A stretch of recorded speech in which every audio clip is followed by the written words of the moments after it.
Hati kami tersedia bagi roh-Mu ya Tuhan, supaya firman-Mu saat ditaburkan, kami dapat mengerti dan memahami. Hanya kehendak-Mu Tuhan yang akan selalu terjadi dalam kehidupan kami. Saat ini kami rindu Tuhan, kami masuk lebih dalam lagi di dalam segala sesuatu yang baik yang daripada Tuhan, kami boleh menikmatinya. Untuk itu Tuhan, saat ini berbicaralah bagi kami, karena sungguh kami siap untuk mendengarkan setiap firman yang ditaburkan. Urapi kami semua, urapi hamba-Mu. Dalam nama-Mu kami berdoa dan bersyukur, demi nama Tuhan Yesus Kristus. Haleluya. Kita semua yang percaya kita katakan amin. Silakan duduk. Iya, puji Tuhan. Iya, shalom. Kita bersyukur kepada Tuhan pagi hari yang indah ini kembali kita hadir di tempat ini. Tentunya kita sama-sama mempunyai tujuan, yaitu supaya kita diberkati oleh Tuhan. Kita diberkati berkelimpahan. Kita boleh mengalami hal-hal yang ajaib di dalam kehidupan kita. Apakah saudara sudah siap untuk menikmati semua berkat Tuhan? Ada amin? Puji Tuhan. Dan untuk itu pada pagi hari ini kita percaya bahwa kalau itu yang menjadi kerinduan kita, kita akan sama-sama diberkati oleh Tuhan. Ada amin? Baik, Bapak Ibu yang dikasih oleh Tuhan, saya akan mengajak kita untuk membuka Alkitab kita, dan kita akan belajar tentang hal-hal yang luar biasa dari kebenaran firman Tuhan. Dan untuk itu Bapak Ibu persiapkan hati kita untuk kita mengalami terobosan iman dan kelimpahan berkat Tuhan. Apakah sudah siap? Iya, kita akan masuk di dalam pembelajaran tentang kebenaran firman Tuhan. Saya akan mengajak kita untuk membuka di dalam Alkitab kita, yaitu di dalam Matius. Matius pasal yang ke-24, kita akan baca ayat 37, 38 dan 39, 3 ayat yang kita akan baca. Kita akan belajar tentang hal-hal yang luar biasa di dalam apa yang kita sepakati pada pagi hari ini berkaitan dengan Matius 24. Berkaitan dengan terobosan iman dan kelimpahan berkat yang Tuhan janjikan bagi kita. Iya. Di minggu pertama bulan Maret. Iya, begitu singkat waktu ini, ya. Baru kemarin rasanya kita melaksanakan Natal, dan sekarang ini sudah bulan Maret. Sebentar lagi kita akan masuk di Paskah. Ya, Paskah kita nantinya akan masuk di kita akan laksanakan di tanggal 20, persis hari Paskah, hari Minggu. Dan kita akan bersama-sama di Taman Mini. Sepakat? Baik, Bapak Ibu dikasih oleh Tuhan, kita akan baca firman Tuhan yang terambil dari Matius 24 ayat 37, 38 dan 39. Kita sama-sama untuk membacanya. Perikop pembacaan ini yaitu nasihat supaya berjaga-jaga. Kita baca bersama 2 dan 3. Sebab sebagaimana halnya pada zaman Nuh, demikian pula halnya kelak pada kedatangan Anak Manusia. Sebab sebagaimana mereka pada zaman sebelum air bah itu makan dan minum, kawin dan mengawinkan, sampai pada hari Nuh masuk ke dalam bahtera.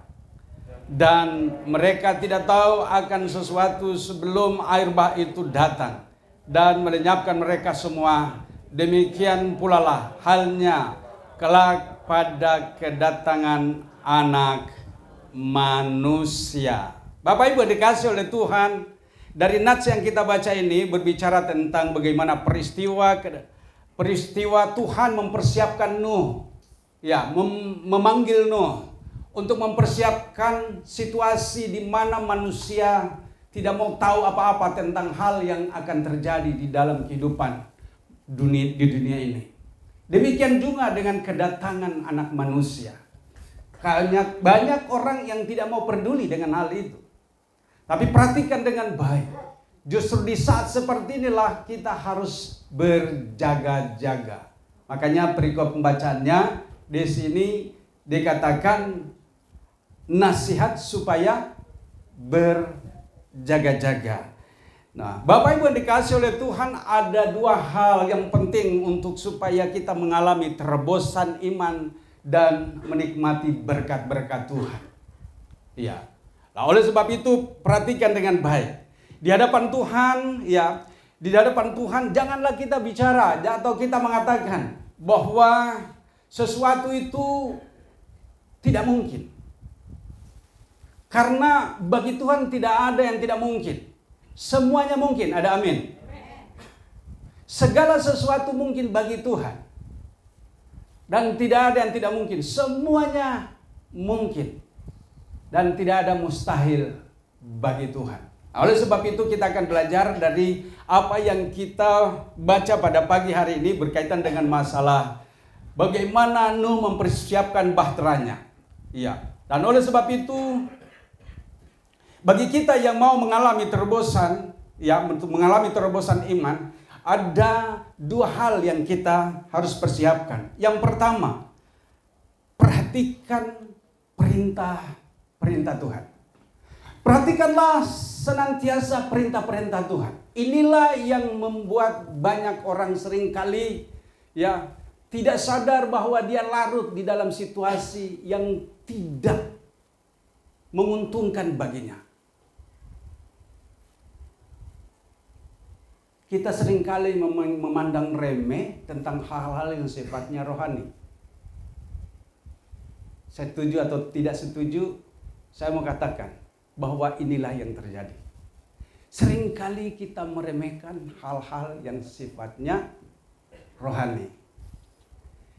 Kejadian ini menimpa umat manusia pada zaman Nuh. Mereka tidak mau peduli. Ya. Mereka nggak mau peduli. Karena itu hal yang mustahil bagi mereka, hal yang tidak mungkin. Ya, menurut akal budi manusia yang ada di muka bumi ini yang sudah syarat dengan dosa, hal seperti itu sesuatu hal yang tidak dipedulikan. Sampai akhirnya mereka ditimpa kebinasaan. Bapak Ibu, kita perhatikan dengan baik hal ini. Yang pertama, perhatikanlah perintah-perintah Tuhan. Mungkin saudara pernah mendapatkan sesuatu hal yang saudara mungkin tidak percaya. Mungkin Tuhan pernah berbicara kepada saudara, tapi saudara tidak percaya. Dan kemudian mungkin saudara akan menyatakan tentang hal-hal yang mungkin di luar yang seharusnya. Saya mau katakan, jika saya dan saudara pernah mengalami situasi di mana sepertinya mustahil, katakanlah bahwa Tuhan sepertinya ada berbicara kepada kita. Ya, kemudian kita katakan sesuatu hal yang tidak semestinya kita katakan. Saya mau katakan, lebih baik diam dan berdoa. Diam dan berdoa. Walaupun itu tidak mungkin bagi kita, tapi bagi yang mau berdoa dan percaya meletakkan pengharapannya kepada Tuhan, semuanya mungkin. Ada amin? Saya seringkali mengalami hal-hal seperti itu. Banyak kali saya mengalami hal seperti itu. Ya, saya mengalami bagaimana Tuhan, ya, pernah saya mengalami situasi di mana saya belum percaya kepada Tuhan dan Tuhan berbicara memanggil nama saya. John, tidak seorang pun yang dapat menyembuhkan engkau. Tidak seorang pun yang dapat menyelamatkan engkau. Tidak ada seorang pun yang dapat menolong engkau. Dan saya diamkan. Saya berpikir apa? Ya, masa suara itu sebegitunya? Saya tidak lihat kan? Nah, manusia identik dengan harus melihat. Ya, kalau ada suara pastinya kita akan balik mencari dari mana asal suara. Pasti seperti itu ya. Kita akan berbalik mencari dari mana suara ini. Tapi karena manusia tidak tahu dari mana sumbernya, sehingga ini tidak mempedulikan. Bahkan hayalan.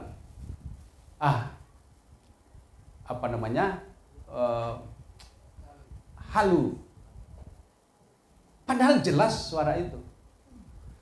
Jangan katakan sesuatu hal yang sebenarnya tidak mesti harus dikatakan. Berdoa, Tuhan, kalau engkau itu, ya, saya mau.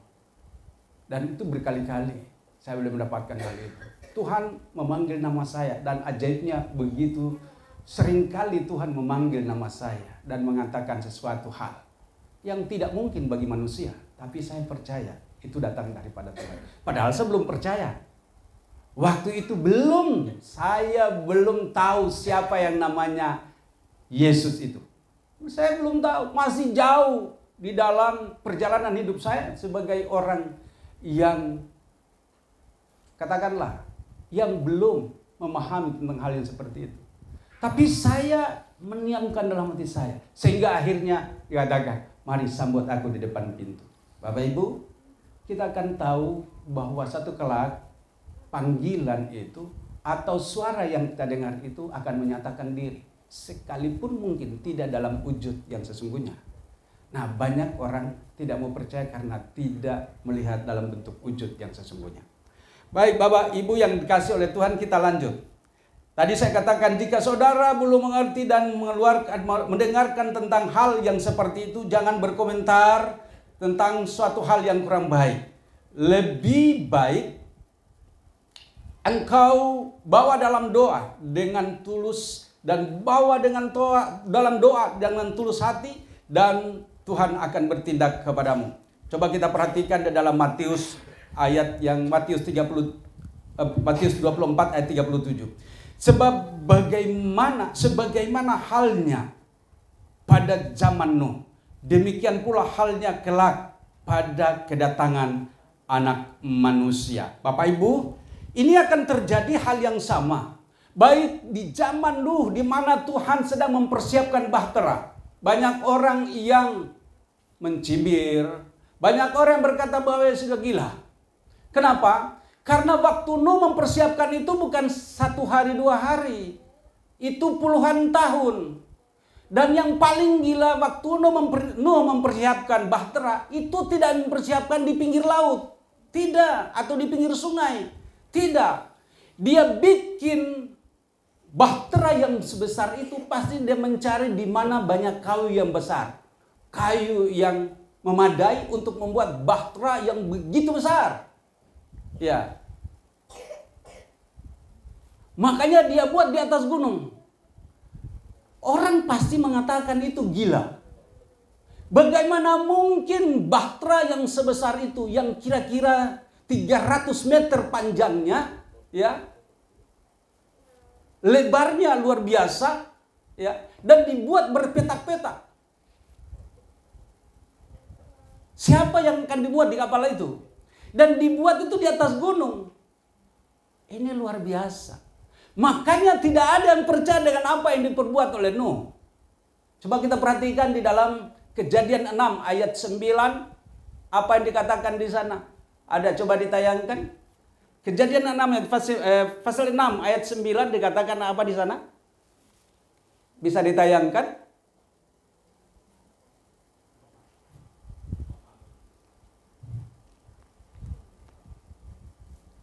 Udah ditayangkan? Kejadian 6 ayatnya yang ke-9 kita bisa baca bersama.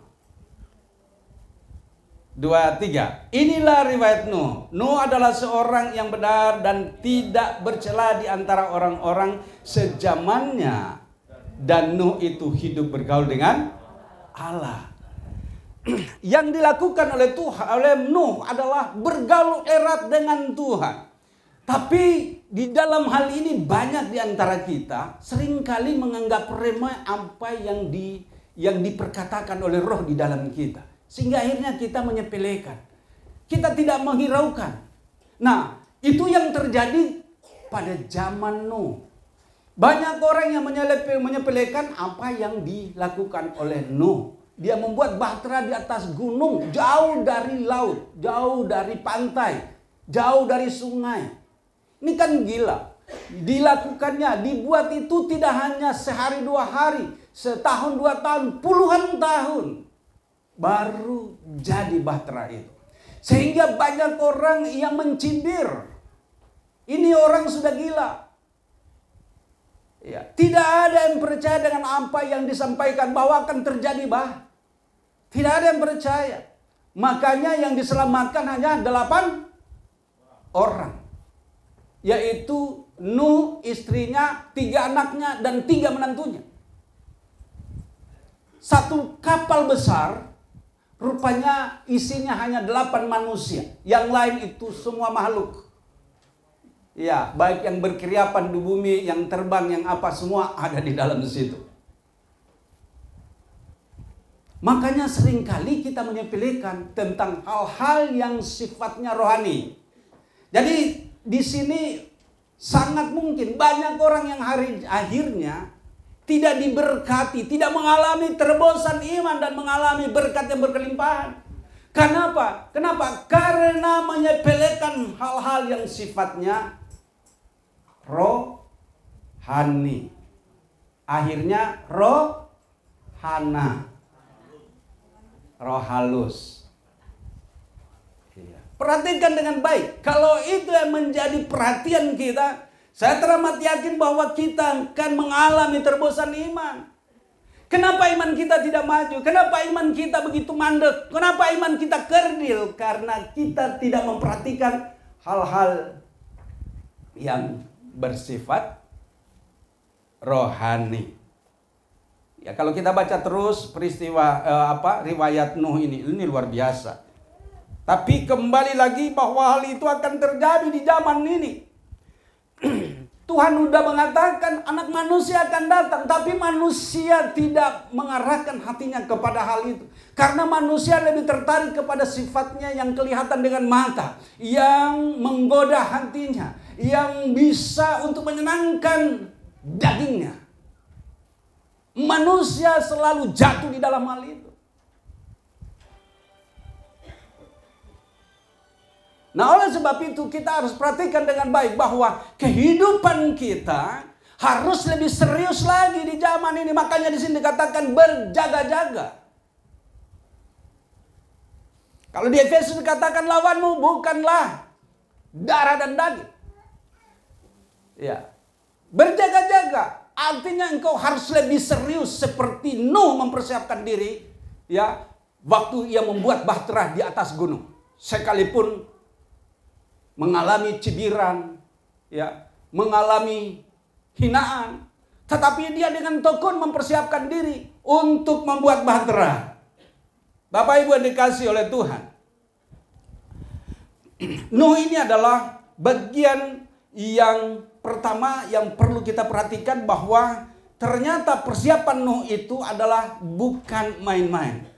Ada 2 hal yang perlu kita perhatikan, ya, di dalam Nuh mempersiapkan bahtera, yaitu air bah yang tiba-tiba datang. Bapak Ibu yang dikasihi oleh Tuhan, kalau kita tidak mempersiapkan keimanan kita, kerohanian kita, untuk mengalami terobosan iman, kita akan selalu suam-suam kuku. Kita tidak akan mengalami terobosan iman. Tidak akan ada kebangkitan iman kita kalau kita selalu memandang kepada hal yang kelihatan. Makanya air itu tiba-tiba datang. Bagaimana kalau seandainya air bah datang tiba-tiba? Yang peristiwa Nuh itu udah luar biasa dahsyat. Ya, Padahal kalau kita lihat air dari puncak dikirim ke Jakarta, tiba-tiba air masuk pelan-pelan ke dalam rumah. Itu aja udah kebirit-birit.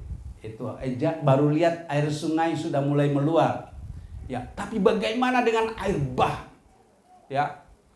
Bayangkan saja kalau 40 hari 40 malam air hujan turun tanpa hentinya, apa yang akan terjadi?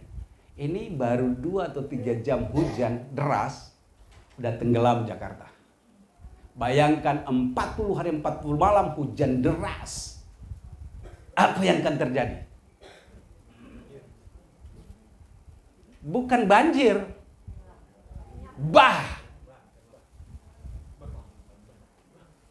Bah, kata orang Batak bilang, bah, kaget dia, bah. Orang Batak, bah, horas, nggak pakai horas Pak, iya, jangan bah. Nah, Bapak Ibu dikasih oleh Tuhan, perhatikan dengan baik bahwa air bah itu akan datang dengan tiba-tiba. Bagi banyakkan orang air bah itu seperti datang dengan tiba-tiba, tetapi bagi Nuh dan keluarganya tidak. Kenapa?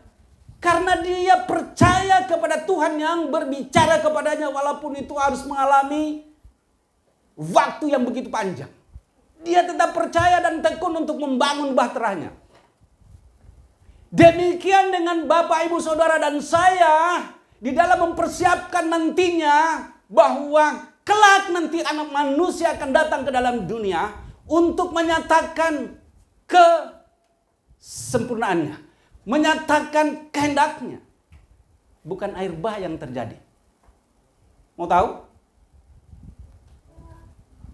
Akan dijungkir balikan segala sesuatunya tanpa sisa. Perhatikan dengan baik. Nah, oleh sebab itu berjaga-jagalah di dalam imanmu. Alamilah terbosan iman. Jika tidak, engkau akan seperti orang-orang yang di zaman Nuh dan tidak dapat diselamatkan. Jadi jangan main-main dengan hal-hal yang sifatnya rohani. Memang manusia itu selalu memandang kepada yang dapat dilihat dengan mata. Manusia itu identik dengan, makanya disebut kedagingan. Apa itu? Kedagingan. Selalu manusia kecenderungannya kepada sesuatu yang menyenangkan dagingnya.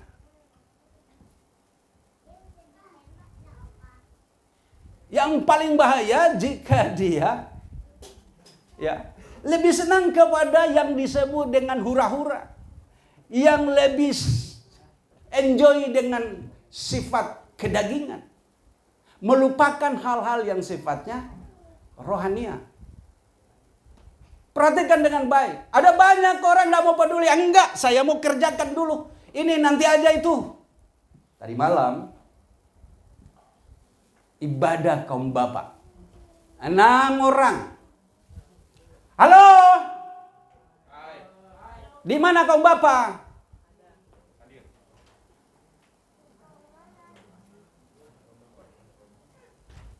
Perhatikan dengan baik. Manusia lebih cenderung untuk melihat kepada sesuatu yang menguntungkan secara lahiriah ketimbang hal-hal yang sifatnya rohania.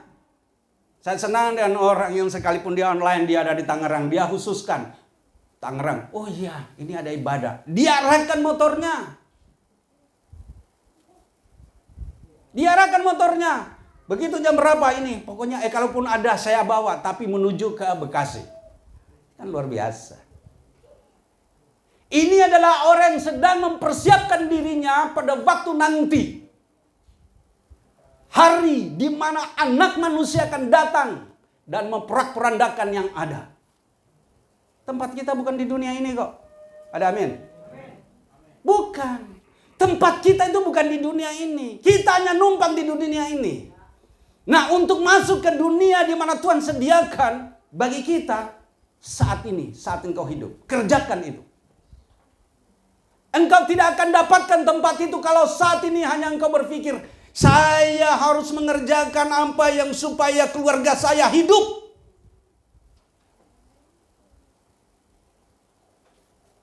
Matius 6 ayat 33 katakan, carilah dahulu kerajaan Allah dan segala kebenarannya. Segala sesuatu akan ditambahkan kepadamu. Katakan amin sama dengan saya. Itu Tuhan jamin. Katakan amin. Tuhan akan jamin semua itu. Itulah yang dicari semua orang-orang yang ada di dunia. Tetapi Tuhan menyediakan bagi orang yang mengasihi Dia. Katakan amin. Mazmur 127 ayat yang ketiga. Tuhan memberkati kita sebagai orang percaya di saat lagi tidur. Kalau kita mau hitung-hitungan dengan hal itu semua, saya akan menjadi orang yang celaka. Pasti saya tidak bisa memberi nafkah kepada keluarga saya. Saat saya ditanya membangun gereja ini awalnya, Pak John, apakah memang terjamin? Sudah bisa dikatakan terjamin hidup Bapak untuk hidup dari pelayanan itu? Saya bilang hidup saya bukan terjamin dari hidup pelayanan saya, bukan. Hidup saya terjamin oleh karena Tuhan. Saya tidak tergantung kepada hal ini. Ini semua hanya bagian yang Tuhan percayakan untuk saya kerjakan. Tapi saya tidak tergantung hidup saya kepada semua yang ada ini. Hidup saya sepenuhnya kepada Tuhan. Dalam hal ini perhatikan dengan baik. Kenapa banyak orang yang akhirnya tidak melihat mujizat dalam kehidupannya? Karena kita selalu hanya mau tertuju kepada sesuatu hal yang menguntungkan kita secara lahiriah. Dan oleh sebab itu, ayat yang ke-38 dikatakan demikian. Sebab sebagaimana mereka pada zaman sebelum air bah itu makan dan minum, kawin dan mengawinkan sampai kepada hari Nuh masuk ke dalam bahtera. Dan ternyata mereka lupa. Ada sesuatu hal yang memang pasti terjadi. Banyak orang yang menyepelekan yang sifatnya rohani. Akhirnya dia lupa bahwa yang tidak kelihatan itu, yang berkata-kata, yang berbicara kepada kita secara rohani, ternyata itu akan terjadi dan terbukti dan kita sudah ketinggalan.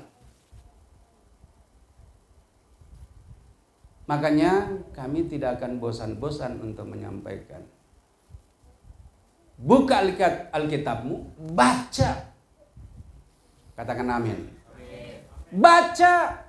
Sekalipun engkau benci, engkau akan benci karena kami terus mengingatkan itu. Kami akan terus ingatkan.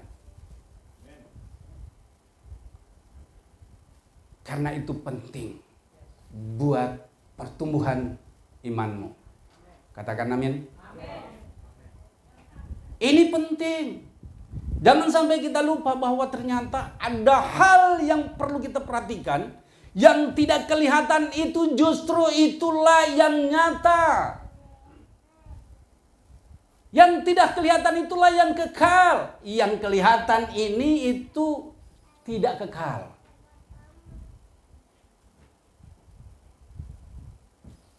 Siapa yang pernah melihat Tuhan? Siapa?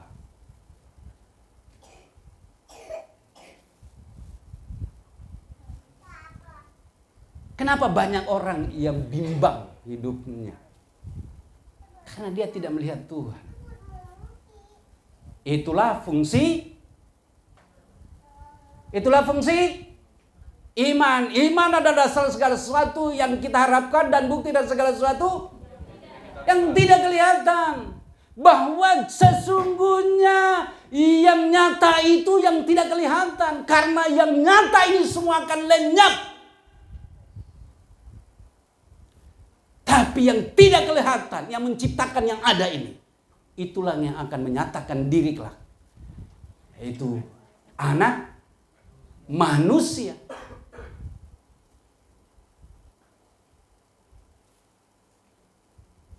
Tapi kita kan mau yang nyata-nyata saja.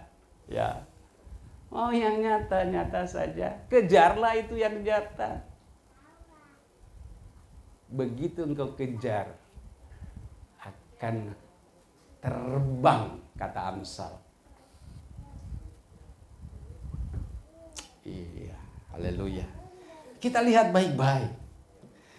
Berbicara tentang akhir zaman ini, yang sekarang ini banyak orang itu berbicara tentang makan, minum, kawin, mengawinkan, itu yang enak. Itu yang enak. Ya, makanya manusia itu ya jor-joran, ya. Tapi coba bicara tentang ayo gereja, ayo baca Alkitab. Halo? Kayaknya berat deh itu. Enggak. Ya. Ya, GBA. Ini yang katakan amin itu maksudnya tadi adalah ya ikut doa puasa, ikut doa malam, baca Alkitab. Nah, itu yang berkata amin tadi. Maksudnya di situ tadi.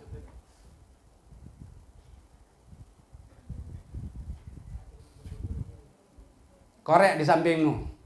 Baca Alkitab. Baca Alkitab. Enak. Siapa yang belum ikut GBA? Siapa yang belum ikut GBA di sini? Angkat tangan, jangan malu-malu. Jangan malu-malu, biar dihitung dan sebentar dimasukin. Siapa yang belum? Angkat tangan. Saya tidak akan pernah bosan untuk menyampaikan hal ini. Siapa yang belum ikut GBA?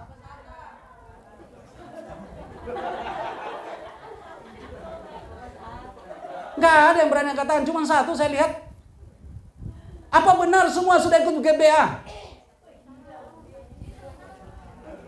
Takut enggak? Saya mau tanya, takut enggak? Mana engkau lebih takut? Kelak nantinya air bah datang atau engkau baca sekarang? Hah? Susah.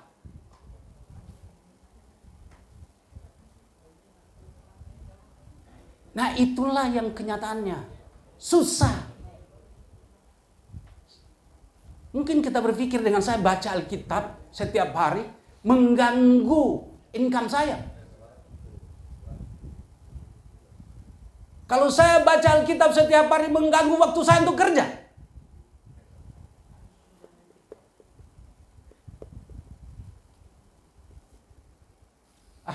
Saya pulang aja deh.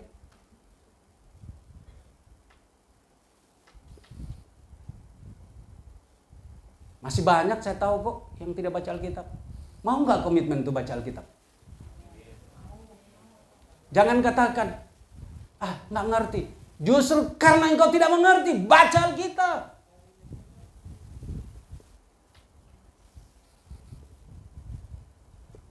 Saya berharap pulang dari sini, cepat telepon admin. Saya mau ikut untuk baca Alkitab. Ini ada berapa admin? 1, 2. Tuh. Ya.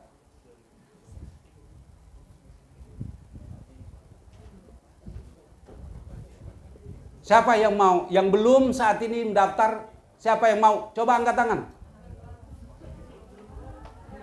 Saya nggak lanjutkan ini khotbah saya kalau nggak angkat tangan. Saya mau paksa karena bicara tentang hal ini penting.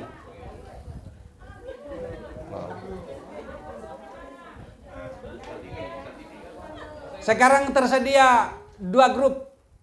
Grup 3 pasal perjanjian baru dan 3 pasal perjanjian lama, perjanjian baru. Siapa yang belum ikut di situ? Saya mau lihat. Kalau sudah ada di grup lain, Silakan. Tapi yang belum masuk di grup yang saat ini dan dia belum ikut membaca, itu penting. Kenapa saya harus sampaikan? Karena jangan sampai tiba-tiba air bah datang. Ya, jangan sampai air bah datang kau ketinggalan bahtera, mate.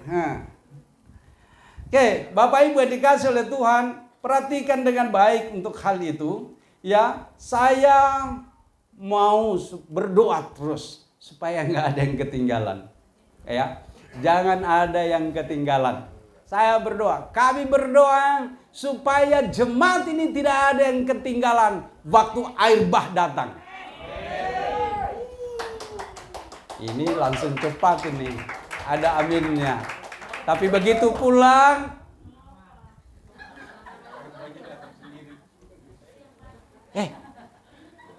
pura-pura bego.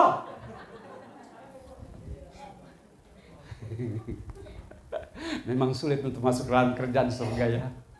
Lebih mantap ya, lebih mudah untuk masuk ke lubang. Ini Alkitab itu kalau memberi suatu anekdot, suatu perumpamaan, memang gak masuk akal. Nggak masuk akal. Ya, itu yang tidak dipahami, itu yang tidak bisa dipahami orang di luar sono. Moga-moga di sini semua paham untuk itu. Pulang mau masuk di lubang jarum. Mau coba masuk lubang jarum? Tapi kayaknya masih sulit deh. Kalau pulang nggak mau baca Alkitab, ya saya percaya orang seperti ini memang bebal.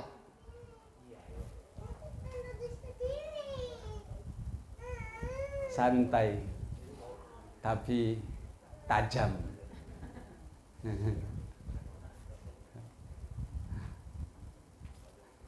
Itulah tanggung jawab. Kenapa saya sampaikan ini? Ini berkaitan dengan tanggung jawab. Saya berdoa supaya semua jemaat ini pada waktu air bah datang tidak ada yang ketinggalan bahtera. Amin ya.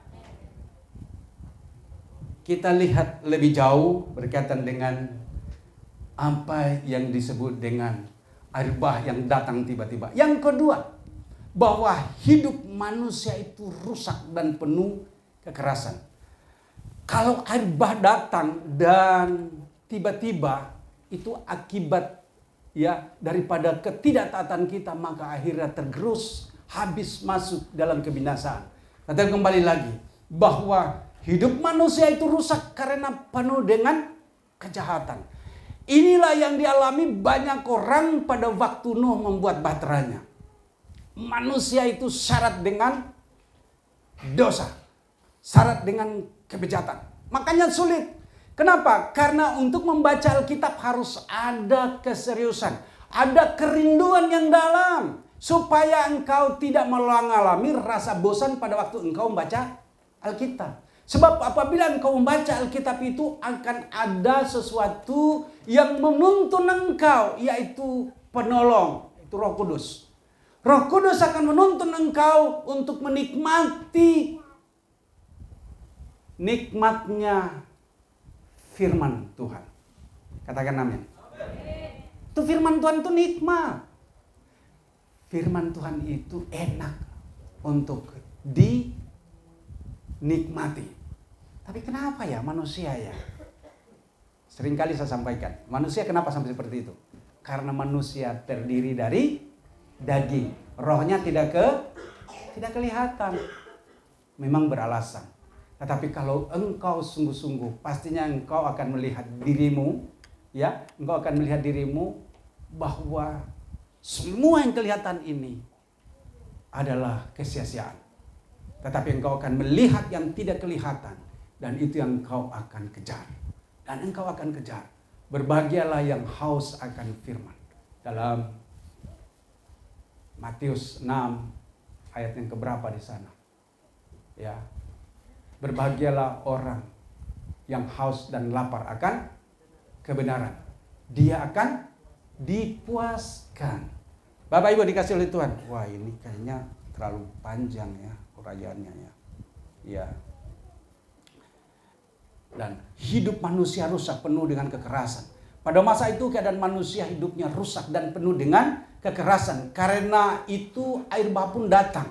Bukankah hari-hari ini hidup manusia di seluruh dunia kebanyakan rusak dan hidup dalam kekerasan? Hari-hari ini kita perhatikan bahwa manusia itu seakan-akan tidak peduli terhadap hal-hal yang sifatnya rohani. Hidup manusia sekarang ini yang penting menguntungkan dirinya, sekalipun banyak orang yang disusahkan. Ya, banyak sifat manusia yang seperti itu. Nah, oleh sebab itu, kalau kita hidup di dalam panggilan Tuhan, kita akan tahu bahwa ada yang pantas dan yang tidak pantas. Kita akan melihat bahwa ini boleh dan itu tidak boleh. Kita akan bisa membedakan, ini yang saya harus ikutin, ini yang harus saya lakukan, ini yang adalah tuntunan Tuhan, ini yang bukan. Sebenarnya kehidupan kita sudah bisa membedakan, kita sudah tahu. Tetapi manusia lebih syarat dengan kedagingan sehingga akhirnya dia tidak mau peduli dengan hal-hal yang seperti itu. Karena hal seperti itu adalah hal yang membuat sepertinya manusia itu terhukum.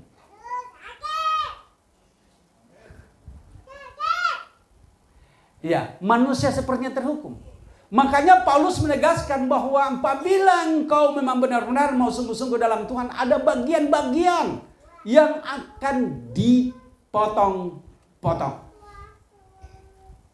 Paulus mengatakan di dalam Kolose 3 ayat yang ke-5, matikan segala sesuatu yang duniawi dalam dirimu, yaitu percabulan, kenajisan, hawa nafsu, nafsu jahat, dan keserakahan. Itulah berhala dan hal itu ada di dalam diri manusia. Inilah yang sulit manusia untuk tanggalkan. Kenapa? Karena itu memberi rasa nikmat di dalam kedagingannya. Sehingga sulit untuk dia menerima suatu hal yang sifatnya bagi orang dunia yang kedagingan besar berkaitan dengan masalah rohani, itu hal yang membosankan. Tapi bagi orang yang rohani, dia akan tahu bahwa dia menikmati kebahagiaan karena Tuhan selalu melekat padanya. Penghiburan yang daripada Tuhan akan selalu ada yang meneguhkan imannya. Bapak Ibu yang dikasih oleh Tuhan, terlalu panjang di sini saya sampaikan tentang hal ini.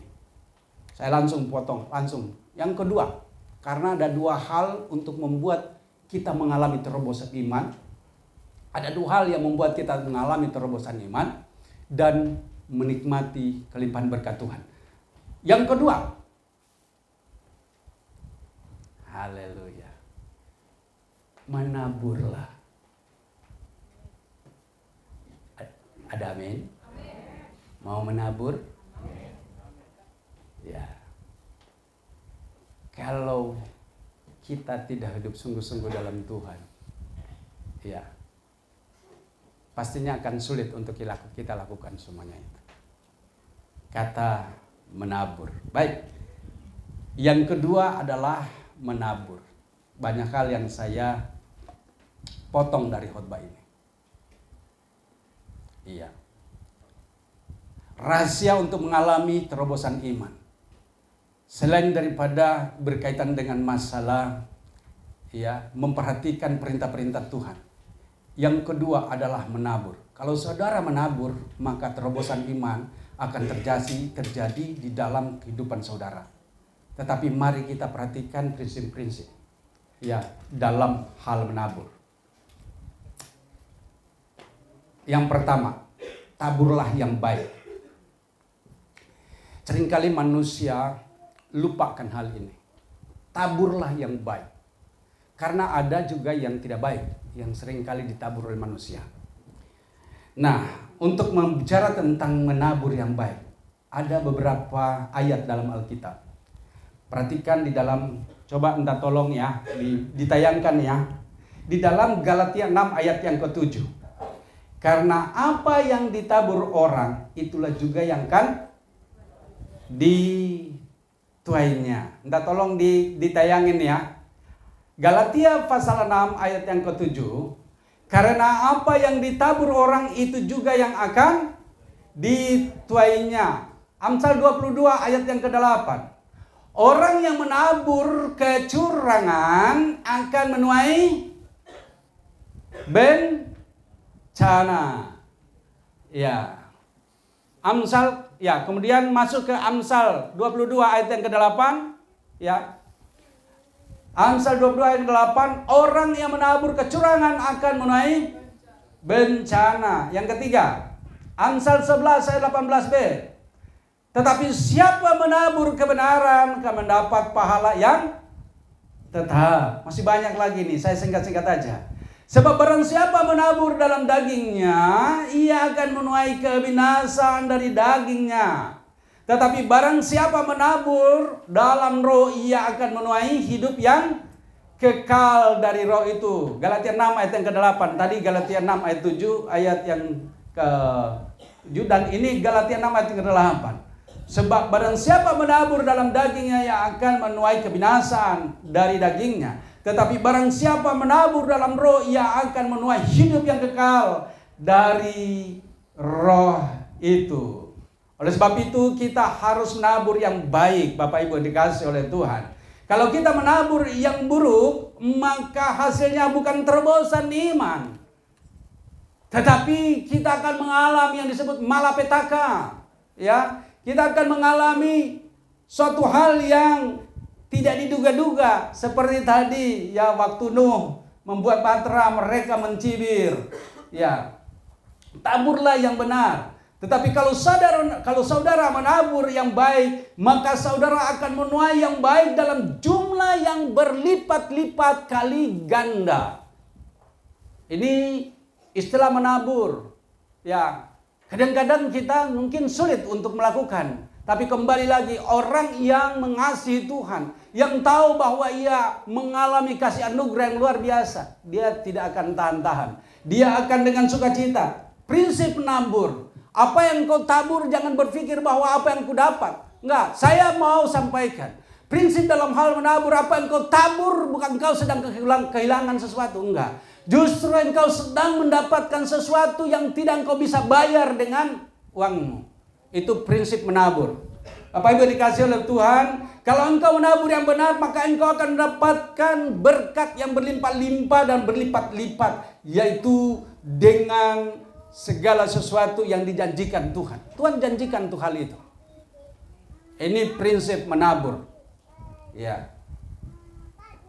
Yang kedua, yang dituai jauh lebih besar daripada yang tabur. Karena itu saudara harus menabur yang baik, supaya saudara juga menerima kebaikan yang luar biasa besarnya. Demikian firman Tuhan berkata di dalam Hosea pasal 8 ayat yang ke-7. Sebab mereka menabur angin, maka mereka akan menuai puting beliung. Ini mengerikan deh. Ya, seringkali manusia itu ya berandai-andai, sehingga akhirnya ia tidak mendapat apa-apa. Ya. Tapi kembali lagi, bahwa kalau kita menabur yang baik, Tuhan akan menggantikan berlipat-lipat yang baik. Mungkin yang ditabur adalah angin sepoi-sepoi, sesuatu hal yang disebut dengan kabar-kabar yang begitu menyenangkan. Ya. Pastinya kita juga, saya banyak mengalami hal seperti ini. Tapi saya selalu doakan saja. Ya, seringkali Bu Gembala bilang gini, jangan berharap. Bukan, saya tidak berharap pada hal seperti itu. Karena kita berharap kepada janji manusia berbahaya. Tapi jika Tuhan memang berkenan untuk hal itu, pasti akan terjadi. Makanya kewajiban kami berdoa. Doakan sampai terjadilah apa yang kita dengar itu. Ini adalah kebahagiaan kalau kita melihat yang seperti itu. Di dalam 2 Korintus 9 ayat yang ke-6. Ya, kita buka 2 Korintus 9 ayat yang ke-6, camkanlah ini, orang yang menabur sedikit akan menuai sedikit juga, dan orang yang menabur banyak akan menuai banyak juga. Ya, Tuhan Yesus bersama dengan murid-muridnya memperhatikan orang-orang yang memberikan persembahan di peti, di peti dalam Lukas berapa itu, kita bisa lihat di sana, Lukas pasalnya yang ke-21, ya, seorang janda, ya, dia memberikan dari kekurangannya, bahkan dari semua hidupnya. Tapi orang-orang kaya datang dan dia memberikan yang begitu banyak sehingga pada waktu ditaruh di dalam persembahannya di peti itu bunyi dus. Ya, artinya banyak. Ya. Tetapi janda itu datang. Coba buka dalam Lukas 21. Ya, 21 ayat 1 sampai 4. Kita baca. Ya, mari kita baca. Ketika Yesus mengangkat mukanya, ia melihat orang-orang kaya memasukkan persembahan mereka ke dalam peti persembahan. Ayat 2. Ia melihat juga seorang janda miskin memasukkan 2 peser ke dalam peti itu. Lanjut. Lalu ia berkata, aku berkata kepada sesungguhnya janda miskin ini memberi lebih banyak daripada semua orang. Itu ayat yang keempat. Sebab mereka semua memberi persembahannya dari kelimpahannya. Tetapi janda ini memberi dari kekurangannya.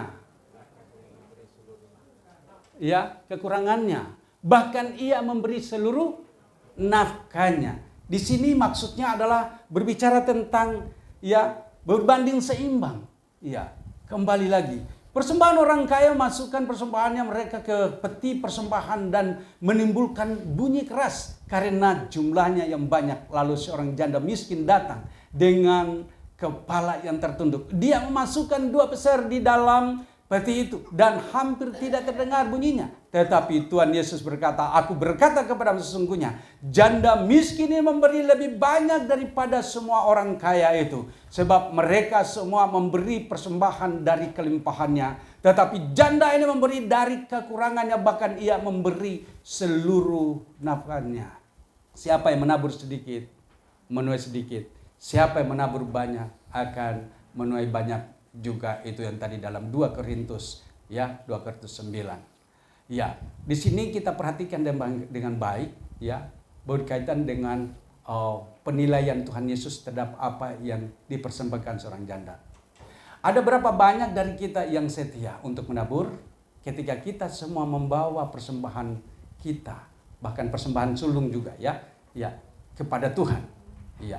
Pesan Tuhan kepada waktu itu. Amsal 3 ayat yang ke-9. Kita perhatikan di sini. Amsal 3 ayat yang ke-9 sampai dengan 10. Dikatakan, muliakanlah Tuhan dengan hartamu dan dengan hasil pertama dari segala penghasilanmu. Maka lumbung-lumbungmu akan diisi penuh sampai melimpah-limpah. Dan bejana perahanmu akan meluap dengan air buah anggurnya. Ini luar biasa ini. Artinya bahwa diberkati dengan berlimpah-limpah di dalam kehidupan seorang yang tulus hati. Respon kita terhadap perintah-perintah Tuhan, mari kita perhatikan dengan baik. Apakah saudara mau mengalami terobosan iman dan diberkati secara berlimpah? Mari kita perhatikan dengan baik. Menaburlah ketika Tuhan Yesus menabur firman-Nya.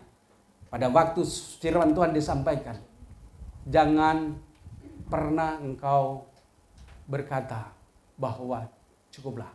Ya, sepertinya kita tidak pernah rela, tapi Tuhan memberikan dengan cuma-cuma bagi kita. Ya, keselamatan itu. Nah, oleh sebab itu pada waktu kita mengalami semua itu, saya mau katakan, tidak ada orang kikir. Gak ada. Karena pasti ada kesadaran. Ya. Ada orang mengatakan, udah kikir banget. Enggak, bagi saya tidak mengenal kata kikir. Kalau orang sudah dalam Tuhan, pastinya orang itu akan dilawat dan dijamah oleh Tuhan. Sehingga akhirnya dia akan, ya, dengan sukacita, dengan rela hati, dia akan mempersembahkan bagian-bagian yang diminta daripadanya. Ya. Oleh sebab itu, mari kita respon yang 4 hal yang berkaitan dengan menabur. Ya, kita lihat di dalam Matius 13. Ya, prinsip menabur. Ya. Matius 13 dikatakan, ya, di ayatnya yang ketiga.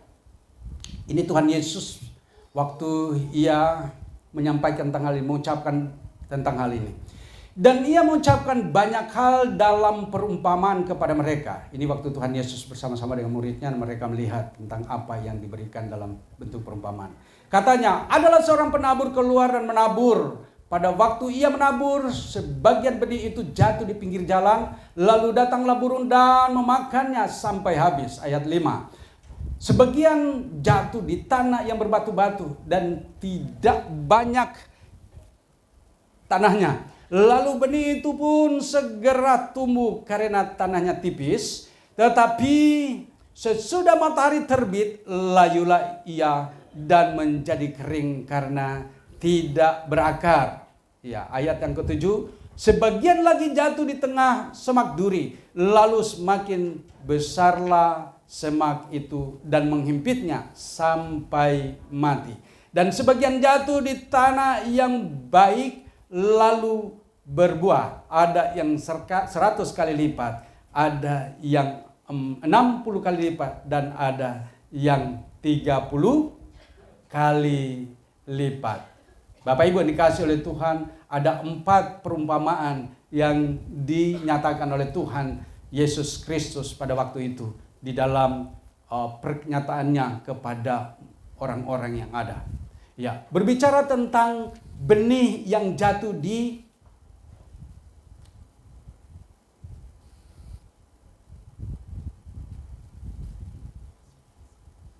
pinggir jalan, yang jatuh di tepi jalan. Di ayatnya yang keempat, pada waktu ia menabur, sebagian benih itu jatuh di pinggir jalan. Berbicara tentang benih itu adalah firman Tuhan. Bapak Ibu yang dikasih oleh Tuhan. Nah, banyak orang tadi, makanya kita sampaikan, baca firman. Baca. Ya. Tapi berapa banyak orang yang mau menerima firman itu? Ya. Sudah jelas-jelas, baca Alkitab, disampaikan baca Alkitab. Enggak. Dia enggak mau baca. Karena merugikan bagi dia. Oke. Nah, di dalam hal ini kita lihat bahwa benih itu adalah firman Tuhan, ya, berbicara tentang ya di pinggir jalan. Benih ini berbicara tentang firman Tuhan. Jadi ada orang yang mendengar firman Tuhan dan tidak mengerti. Karena benih itu diambil oleh si jahat, yaitu iblis. Sehingga tidak terjadi apa-apa. Itu di ayatnya yang ke 13, ayatnya yang ke-19 dikatakan di sana. Kepada setiap orang yang mendengar firman tentang kerajaan surga tetapi tidak mengertinya, datanglah si jahat dan merampas yang ditaburkan dalam hati orang itu. Itulah benih yang ditabur di pinggir jalan. Yang kedua, benih jatuh di tanah berbatu. Perhatikan dengan baik. Di ayatnya yang ke-5. Nah, tanah berbatu. Benih yang disemaikan, yang ditanam di tempat yang berbatu-batu, ya, karena begitu ada panas terik langsung layu mati. Ya, dia tidak mendapatkan hidup. Nah, ini 2 hal dari yang tadi di pinggir jalan dan yang kedua di tanah yang berbatu-batu.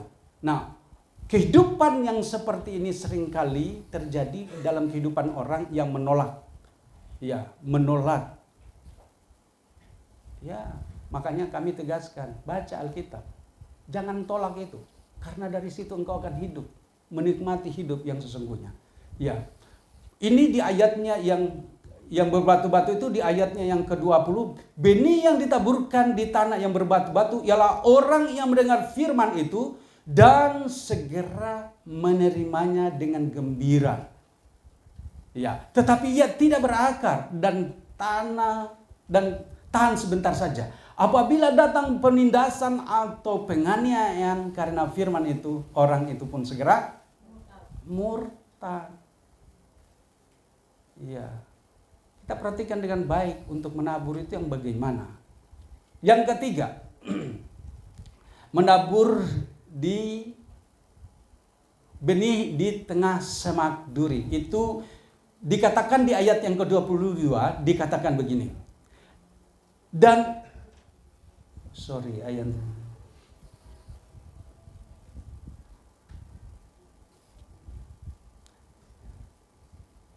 di ayatnya yang ke-22. Dan yang ditaburkan di tengah semak duri ialah orang yang mendengar firman itu, lalu kekhawatiran dunia ini datang dan tipu daya kekayaan menghimpit firman itu sehingga tidak berbuah. Banyak orang yang seperti ini. Yang tadi dikatakan bahwa ya baca Alkitab karena dia merasa bahwa membaca Alkitab itu membosankan, tidak menguntungkan. Ini orang seperti ini cepat sekali berubah. Ya. Dan orang seperti ini tidak akan bertumbuh imannya. Yang keempat, perhatikan benih yang jatuh di tanah yang subur. Benih yang ditabur di tanah yang subur itu ia akan menghasilkan buah. Dia akan tumbuh dan menghasilkan buah dan hasilnya akan kelihatan. Ada yang 100 kali lipat, ada yang 60 kali lipat dan ada yang 30 kali lipat. Ini orang yang bersukacita senantiasa, bergembira karena firman yang dibacanya, dia suka untuk senantiasa untuk menikmati firman-Nya. Orang-orang seperti ini akan mengalami terobosan iman dan dia akan menikmati kelimpahan berkat di dalam kehidupan. Berkat bukan hanya jasmani, tetapi berkat itu secara rohani yang dimaksud di dalam ayat yang kita baca ini. Bapak Ibu dikasih oleh Tuhan. Ya, dari 4 hal yang kita sebutkan berkaitan dengan masalah menabur, ya, berkat-berkat yang akan terjadi. Saya teramat yakin bahwa kita di sini kalau kita sudah masuk dalam pembacaan Alkitab dan kita menikmati firman itu, kita akan masuk di posisi poin yang keempat. Kita akan diberkati berlimpah-limpah dari sisi keimanan kita. Katakanlah seperti itu dulu. Ya, jaminan orang yang diberkati secara rohani, maka dia akan terjamin secara jasmani. Sebenarnya seperti itu. Tapi kenapa ada orang yang mengatakan bahwa, wah, saya menderita sebagai orang Kristen. Saya sungguh-sungguh di dalam Tuhan, tapi kok saya mengalami penderitaan. Saya mau bilang, itu ada yang salah. Sebab di dalam Tuhan pasti, kalaupun dia mungkin mengalami kondisi finansial, katakanlah tidak, itu hanya bagian yang akan terjadi menguji imannya. Jadi jangan jadikan itu sebagai ukuran. Tapi kalau itu jadikan sebagai sesuatu yang akan memompa dia, yang akan membuat dia bersungguh-sungguh untuk dekat dengan Tuhan, untuk dia berdoa dan berdoa lagi. Sekalipun mungkin dia tidak dapatkan, dia tetap bersukacita. Kenapa? Karena Tuhan ada bersama dia yang memberi kekuatan. Ada amin? Ini penting. Dengan demikian, saya melihat bahwa di dalam pertumbuhan gereja ada 2 hal ini. Orang yang rajin datang, pasti yang terjadi poin ketiga dan keempat. Ada orang yang akan melimpah-limpah diberkati, ya. Tetapi ada yang poin ketiga itu dikatakan bahwa dia, ya, waktu duri menghimpit dia, artinya keadaan dunia ini menghimpit dia, dia akan mengalami penurunan iman. Dia terhimpit dan dia akan merasa bahwa kayaknya salah saya. Tapi dia akan terus berusaha. Nah, biasanya dalam gereja ada yang seperti itu. Ya, makanya tidak salah kalau kita dengar ada orang kadang-kadang, aduh, saya capek. Ya, tapi dia datang terus. Nah, orang-orang seperti ini, walaupun mungkin dia mengalami kondisi situasi seperti itu, dia tetap ada di gereja. Ya, dia tetap ada di gereja. Tetapi orang-orang yang senantiasa menikmati firman, dia akan selalu katakan bahwa dia bersukacita, dia senang bersama dengan Tuhan. Sekalipun bahwa tantangan tidak pernah surut daripadanya. Tapi karena dia merasa bahwa Tuhan begitu kuat hadir dalam kehidupannya, sehingga ia membuat dia senantiasa bersukacita, bergembira karena Tuhan. Bapak Ibu, saya hanya mau berdoa untuk poin 1 dan poin 2, yaitu di batu-batu dan di jalan-jalan, ya, di pinggir jalan dan di batu-batu, supaya tidak terjadi atas jemaat ini. Karena poin 1 dan 2 itu celaka jadinya. Ya, akan kering dan kering. Nih, istri saya love katanya. Berhenti katanya. Coba ini. Saya sampaikan firman, dia langsung berhenti. Ya, itulah ketegasan. Iya, saya tahu. Pastinya udah ada yang bosan ini. Oh, perjamuan pantasan dia gini. Ya, ada perjamuan. Oke, baik Bapak Ibu dikasih Tuhan, saya kira demikian firman Tuhan. Sekalipun kau tidak melarang saya, memang sudah berakhir di situ. Makasih. Iya. Oh, bukan ngeles, memang sudah terakhir. Tidak ada lagi. Sudah. Emor tahu dia kalau saya lagi ngeles. Padahal memang masih ada. Oke ya, saya berharap bahwa kita semua ya terberkati dengan apa yang disampaikan. Jangan sampai persiapan engkau kurang berjaga-jaga sehingga akhirnya air bah datang dan melandam. Itu perhatikan dengan baik. Lebih serius lagi di dalam hal mengiring Tuhan. Katakan amin. Senantiasa baca firman-Nya. Katakan amin. Maka saya percaya engkau tidak akan mengalami yang namanya air bah yang melanda. Ya, tapi engkau pasti akan, poin kedua dikatakan bahwa hal yang kedua berkaitan dengan masalah saat engkau menabur, engkau akan terus menabur karena pastinya dengan engkau menabur, engkau tidak akan kekurangan. Dan saat engkau menabur, engkau tidak sedang kehilangan sesuatu. Tetapi di saat engkau menabur, engkau akan melihat bahwa engkau akan semakin diberkati. Tuhan memberkati, puji Tuhan. Demikian firman Tuhan.